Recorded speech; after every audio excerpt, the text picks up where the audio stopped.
call me, yeah.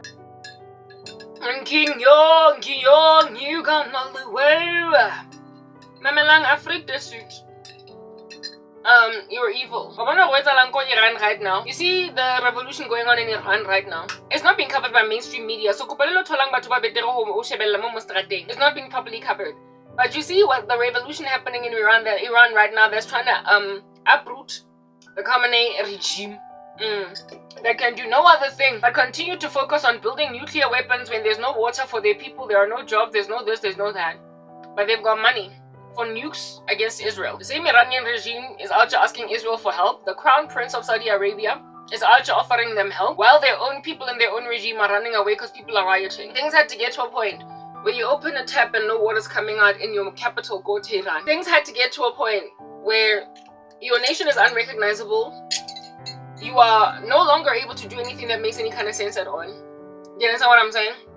For you to finally just basically get over your own unique individual corruption when there's so many people on the ground that have been impoverished, so many people that have just been handed over to a crazy regime, that now there's enough people on the ground to fight. Right now, in this nation of ours that is South Africa, that is the most unequal country in the world, there's not enough of an incentive by pretty much most South Africans, given that you're still out here walking in ill-gotten gain, you still are unprepared to cry out to God, you still are unprepared to let go of your wicked dispositions. You're still unprepared to let go of your backstabbings. You're a black country where you're a majority black country where there is an epidemic within the black community of sabotage, self-harm, suicide, and I missed you. In other words, you just like to self-harm. Where it is that you keep on throwing your own people under the bus. You're essentially not fed up enough with corruption in business, and you're not fed up enough with corruption in politics for you to actually successfully stage a coup or a takeover, an overwhelming and overthrowing of the present government.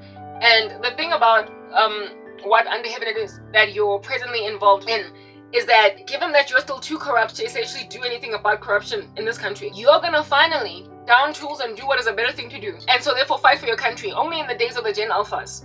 And starting with the Gen Zs, however. When you also open a tap and there's no water coming out. When most of you are also sitting at home unemployed. And when now you have no other reason but even though you're a 50, 60, 70-year-old woman to go out in the street and do it.